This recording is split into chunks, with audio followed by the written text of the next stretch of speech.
Ayun mga gawiks, ang masayang hapon sa lahat dyan, no? Saan man tayo naroon, saan mang sulok ng mundo mga gawiks. Ngayon sa hapon na ito mga gawiks, tayo ay mag-transplant ng ating namarkot na guyabano, no?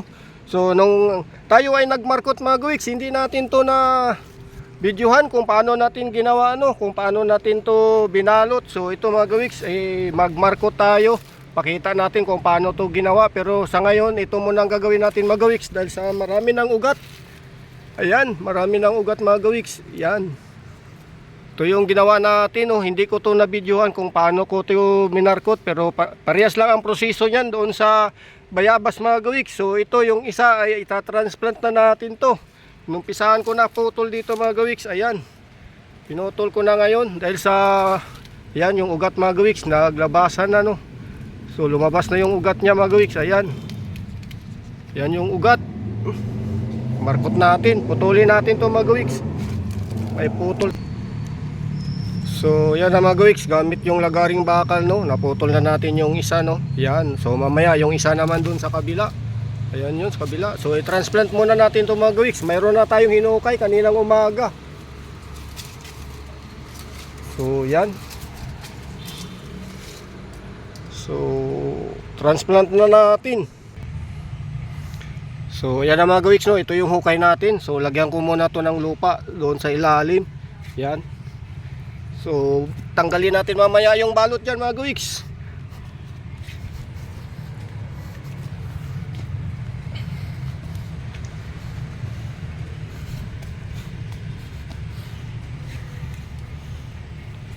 So may isa pa tayo doon puputulin, no.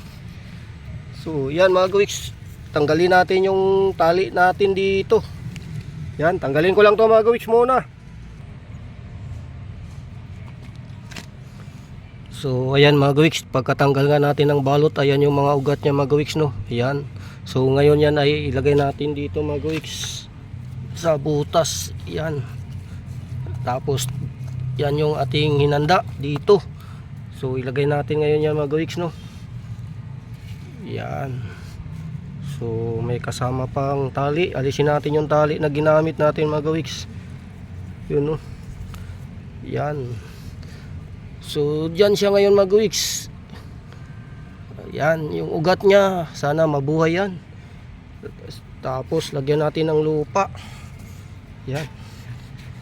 So yung lupa niya mga gawiks, ito. Yan.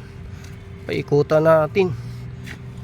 Sana yan ay magbunga. Yan ay guyabano to mga gawiks. Malaki ang pakinabang nito sa dahon. Gamot ito ng may diabetes.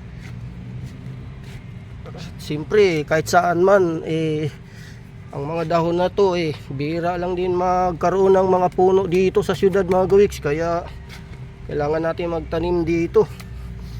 Marami ang kumukuha ng dahon yan mga gawiks. Ayan. Kumpletuhin lang natin to.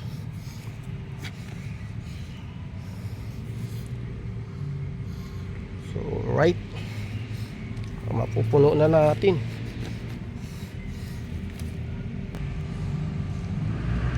So ayan na mga gawiks, nalagyan na natin ng lupa, no. Inubos na natin, binuhos natin yung laman dito. Yan. So dagdagan pa natin yan gamit nitong mga hinukay natin na lupa mga gawiks, no. Yan, dagdagan pa natin nito. Yan. Kasi bababa pa yan mga gawiks. Pagka dinidiligan, no, bababa yan ng bababa. Kasi hindi pa yan nasiksik. So yan.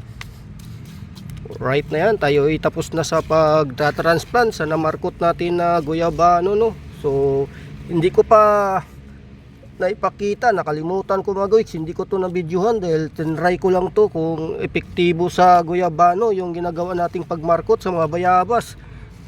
So nagugat naman siya mga gawiks. Kaya lang siyempre pakita ko lang din kung paano natin minarkot yan.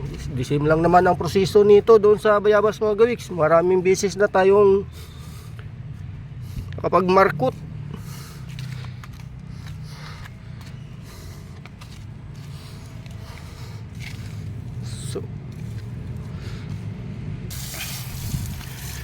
So yan mga gawiks, tapos na tayo, no. Yan, so panalangin natin na mabuhay yan dahil sa siyempre di pa tayo sure nyan mga gawiks.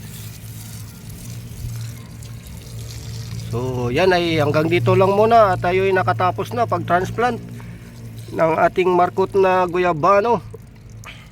So yan, bye bye yo.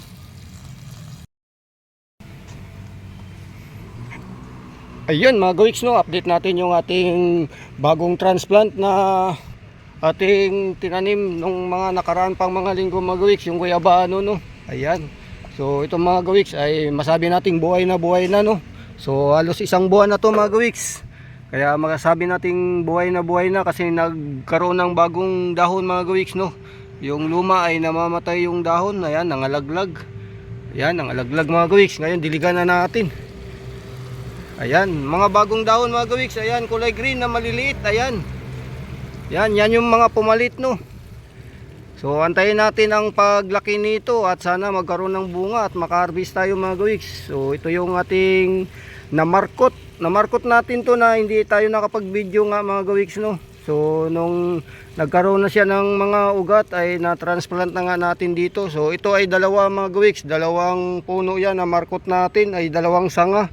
Ngayon na-transfer na natin o na-transplant. Andito yung isa mga gawiks. So ating silipin ang isa pa. So yung bayabas natin mga gawiks na yan, markot din natin yan mga gawiks. At makarbis na tayo ng bunga, 6 na piraso. So ayan, dalawa dyan, dalawa dito, saka dalawa dyan. Ayan, so yan yung puno niya mga gawiks. Ayan yung puno niya, no. Yan, markot natin to. Yan, so makarbis na ng bunga. So ito yung isang puno ng guyabano na ating namarkot at na-transplant nga natin dito, no. Dahil sa dalawang sanga yung ating minarkot. Ayan. So ito ay buhay na rin pero may isang sanga na patay mga gawiks. Ayan. So yan ay putulin na lang natin kasi mukhang tuyo na, walang kapalit o walang bagong dahon na umusbong, kaya yan ay patay. Yung sanga na yan, siguro yan ay hindi natin sure kung anong dahilan at namatay yan, pero yan, buhay naman siya mga gawiks. Ayan. So yun lang ang ating ginawa dito kapag mayroon tayong extra time, tanim-tanim sa kapaligiran para may pakinabang. So yun lang mga gawiks, at ako'y magpapasalamat nga sa lahat dyan, saan man kayo naroon, no, sa suporta sa ating YouTube channel. At siyempre huwag kalimutan, siyempre subscribe, pakishare na rin para sa ating mga views. So bye bye yo, masayang buhay lang sa lahat dyan.